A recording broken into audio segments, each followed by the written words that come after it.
नमस्कार प्रिय मित्रों, मैं ज्योतिषकार कमल आप सबका हार्दिक अभिनंदन करता हूं आपके अपने इस प्यारे यूट्यूब चैनल अलौकिक साधनाओं में।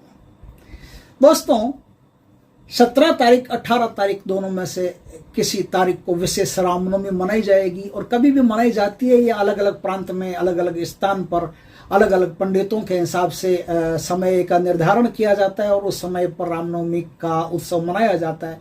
और ये भारत में चैत्र नवरात्र के बाद में सीधी रामनवमी आती है, तो बहुत शानदार ये आयोजन होता है। दोस्तों, आयोजन की ही बात नहीं है, खाली ये जो दिन होते हैं, इन दिनों में कुछ खास बातें होती है। अब मैं यहाँ यह तो नहीं बताऊंगा कि रामनवमी क्यों मनाई जाती है, कैसे मनाई जाती है, दशरथ के कितनी पत्नियां थी, राजा दशरथ के उनकी किस पत्नी से कौन पैदा हुआ, खीर खाने से, ये सारी लंबी कहानी हो जाएगी। इसका यहाँ कोई रोल नहीं है।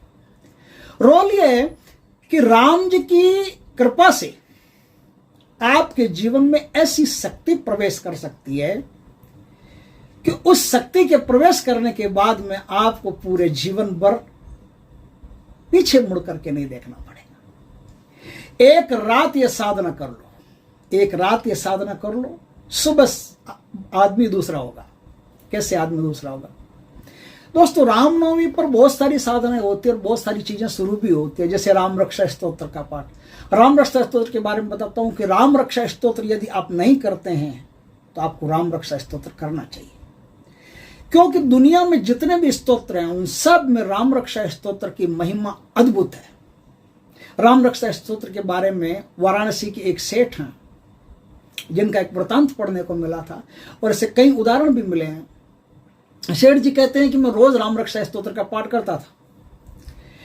एक दिन उत्तर प्रदेश में ही किसी गांव में कोई शादी थी, कोई विवाह था, वहां हम गए थे। तो वो रास्ता जो है ना, वो उस रास्ते पर बस वगैरह नहीं चलती है, तो उस रास्ते पर वहां थोड़ी दूर हमको जैसे 1.5-2 किलोमीटर पैदल जाना पड़ता है। अब 1.5-2 किलोमीटर हो या आधा किलोमीटर, उससे क्या फर्क पड़ता है, लेकिन थोड़ी दूर पैदल जाना पड़ता है। तो थोड़ी दूर पैदल गए तो बोलते हैं कि वहां कुछ चोरों ने हमको घेर लिया चारों तरफ से, और शादी में विवाह में जो भी हम गहने वगैरह लेके गए थे, अपनी पत्नी के जो भी थे बैग में थे, सब छीनने की कोशिश कर रहे थे।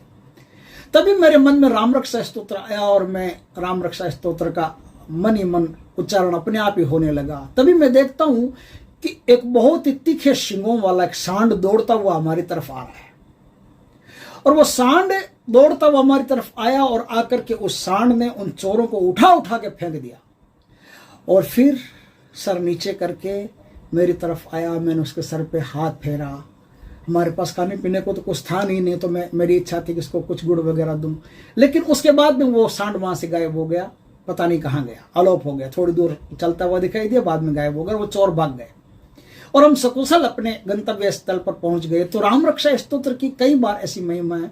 एक बार ऐसा भी हुआ था कि एक अत्यंत बीमार व्यक्ति थे कि अब वो मरणासन स्थिति में, और हमारे गुरुजी ने उसको बोला कि तू राम रक्षा स्तोत्र का मैंने पढ़ा ही, अब क्या कर, मरना तो नहीं, तो ये चिंता किस बात की, जब ऊंखल में सर है तो मूसल से क्या डरना है, तो मौत की चिंता छोड़ और राम रक्षा स्तोत्र का जाप शुरू कर दे। तो राम रक्षा स्तोत्र वो पहले पढ़ता भी था थोड़ा थोड़ा, लेकिन रोज नहीं पढ़ता था। तो उस दिन से उसने राम रक्षा स्तोत्र का पाठ शुरू कर दिया और देखता है कि एक आश्चर्यपूर्वक ढंग से उसका इलाज अपने आप ही होना शुरू हो गया, उसको दवाइयां लगना शुरू हो गई और थोड़े दिनों में वो आदमी ठीक हो गया, एकदम भला चंगा हो गया। तो राम रक्षा स्तोत्र का ऐसे रिजल्ट बहुत सुंदर है और इसको करना चाहिए, नित्य राम रक्षा स्तोत्र का पाठ करना चाहिए।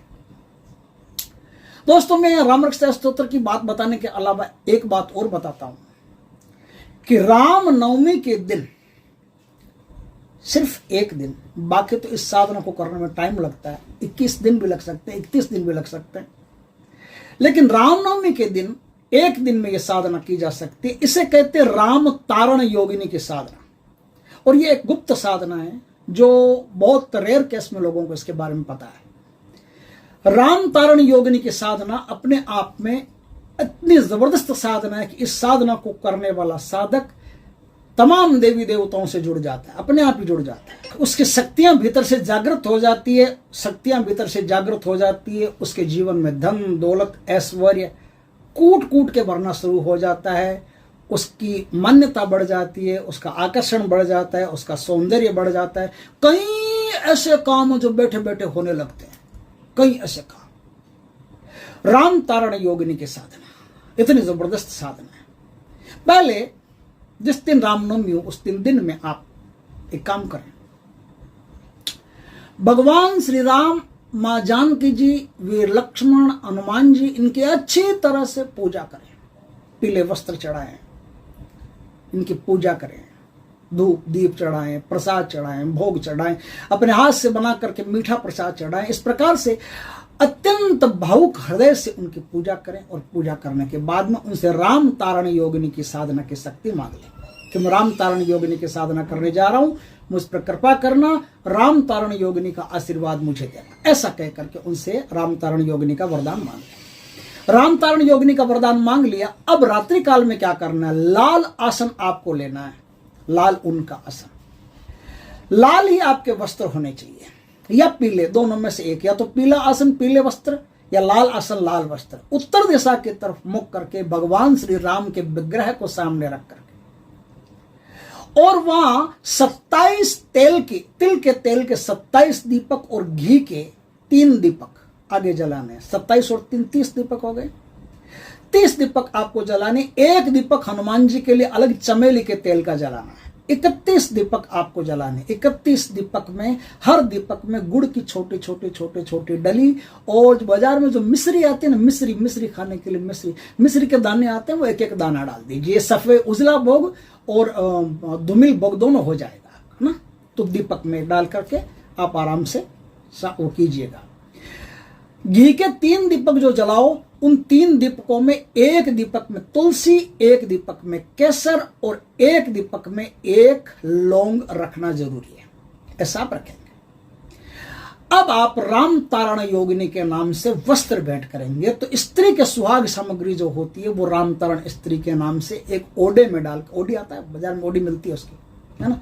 तो ओडी में रख करके वो राम तारण योगिनी के नाम से सुहाग सामग्री, चूड़ियां, बिंदी सब वहां रख देंगे। और सुबह जब आपकी साधना पूर्ण हो जाए तो किसी गरीब ब्राह्मणी को दे दें। खीर का भोग बनाए और राम तारण योगिनी के नाम से किसी सुंदर से पात्र में वो खीर का भोग रखें। गुलाब के फूलों की चारों तरफ तरी लगा दें। मतलब तरी का मतलब होता है गुलाब की जो पत्तियां होती है ना, पत्तियों से चारों तरफ ऐसे पत्तियां बिखेर दें, एकदम ज्यादा मात्रा में बिखेर दें, उसकी खुशबू आनी चाहिए। और गुलाब के फूलों की, लाल गुलाब के हो तो सबसे बढ़िया, नहीं तो गुलाब के कोई भी फूलों की माला आप एक तैयार रखें और वो राम तारण योगिनी को आप आ जाती है तो पहनाए, नहीं तो राम जी को माला पहना के रखें।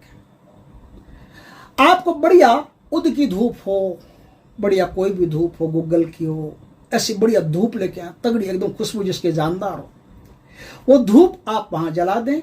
और बढ़िया मस्त क्वालिटी का गुलाब का एकदम मीठा इत्र हो, वो इत्र आप जगह जगह उसके फाहा भर के रख दें।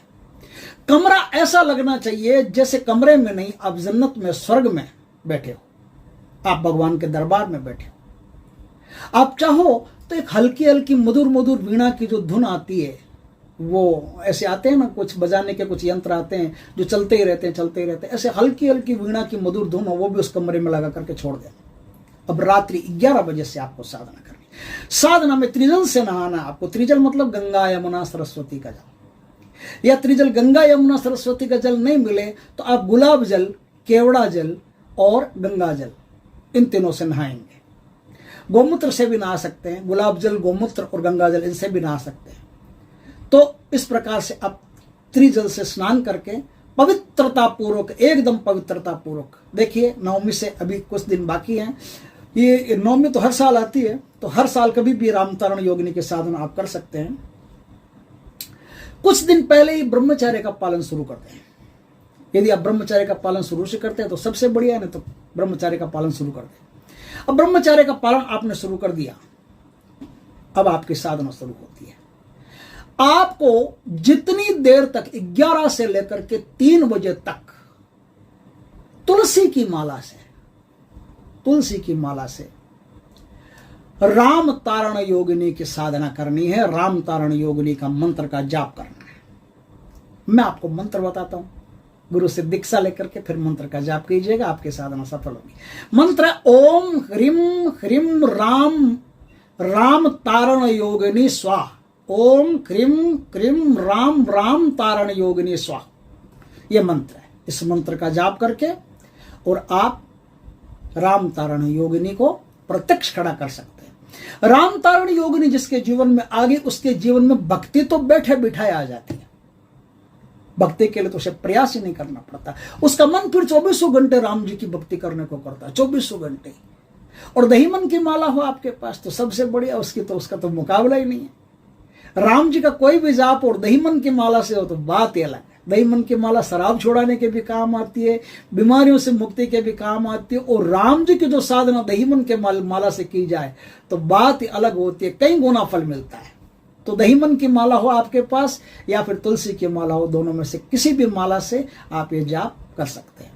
आपका जाप चलता रहेगा और जाप के दौरान कई प्रकार की अनुभूतियां भी आपको होगी। हनुमान जी से और राम जी से पहले आज्ञा ले लें अच्छी तरह से। मैंने पहले बताया ना, पूजा वूजा करके फिर बता देता हूँ, बताने में कोई दिक्कत नहीं है। हमारे जो व्यूवर हैं, जो साधक हैं, वो साधना करेंगे, उनको कोई गड़बड़ नहीं होनी चाहिए, इसलिए दोबारा बताऊँ तो भी कोई दिक्कत नहीं। इसलिए बता देता हूँ कि अच्छी तरह से परमिशन लें, उनसे आज्ञा लेंगे, भगवान मैं राम तारण योगिनी की साधना करने जा रहा हूँ, मुझ पर कृपा करें। इस प्रकार से एक रात में आप राम तारण योगिनी की कृपा प्राप्त कर सकते हो या दर्शन भी प्राप्त कर सकते हो। दर्शन नहीं होंगे तो कोई दिक्कत नहीं, कृपा तो उनकी पक्का ही होगी, इसमें कोई दो राय नहीं है। आपके अटके हुए काम बन जाएंगे, आप मनोनुकूल आपको वरदान प्राप्त होगा, मनोकामनाएं पूर्ण होगी, ऐसे कई काम है जो आपके होंगे। दोस्तों वीडियो अच्छा लगे तो लाइक करना, कमेंट करना, शेयर करना, पहली बार हमारे चैनल पर आए चैनल को सब्सक्राइब करना, पास में जो बेल आइकॉन का बटन है वो दबा देना, ताकि हमारे ज्ञानवर्धक जानकारी पूर्ण वीडियो सबसे पहले आपके पास आ सके। जय श्री कृष्णा दोस्तों।